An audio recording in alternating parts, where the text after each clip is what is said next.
பலாக்காயில பிரியாணி செஞ்சு சாப்பிட்ருப்பீங்க. பலாப்பழத்தோட கொட்டையில பிரியாணி செஞ்சு சாப்பிட்ருக்கீங்களா? மசாலாலாம் அரைச்சி இந்த மாதிரி செஞ்சு பாருங்க, டேஸ்ட் அட்டகாசமா இருக்கும். எப்பவுமே வேக வச்சு இல்லை குழம்புல போட்டு தான் சாப்பிட்ருப்பீங்க. பட் இந்த மாதிரி பிரியாணி செஞ்சீங்கன்னா இன்னும் டேஸ்டா இருக்கும். 3 காஞ்ச மிளகா, 1 ஸ்பூன் அளவுக்கு தனியா போட்டு ரோஸ்ட் பண்ணி எடுத்து வச்சுக்கோங்க. 3 பச்சை மிளகா, ஒரு சின்ன துண்டு இஞ்சி, ஒரு 7 பல்லு போல பூண்டு, இது கூடவே ஒரு பட்டை, நம்ம வறுத்த மிளகா, தனியா, ஒரு கைப்பிடி அளவுக்கு புதினா, இது எல்லாத்தையும் அரைச்சி ஒரு பேஸ்ட் எடுத்து வச்சுக்கோங்க. 4 டேபிள் ஸ்பூன் எண்ணெய், 2 ஸ்பூன் நெய் ஊற்றிட்டு ஹோல் ஸ்பைசஸ் போட்டுக்கோங்க. 2 மீடியம் சைஸ் வெங்காயம் அரைச்சதை போட்டு நல்லா வதக்கிட்டு, இப்போ நம்ம அரைச்சி வச்ச இந்த பேஸ்ட்டையும் போட்டு இந்த அளவுக்கு நல்லா 3 மீடியம் சைஸ் தக்காளி அரைச்சதை ஊற்றிட்டு 1/2 ஸ்பூன் வெறுமிளகாய் தூள், 1/2 ஸ்பூன் கரம் மசாலா, 1/2 ஸ்பூன் பிரியாணி மசாலா போட்டு நல்லா வதக்கிக்கோங்க.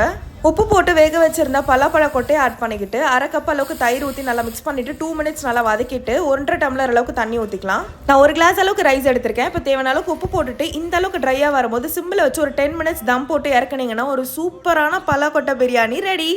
கண்டிப்பாக ட்ரை பண்ணுங்கள். மறக்காமல் நம்ம சேனலை சப்ஸ்கிரைப் பண்ணிக்கோங்க. பாய்.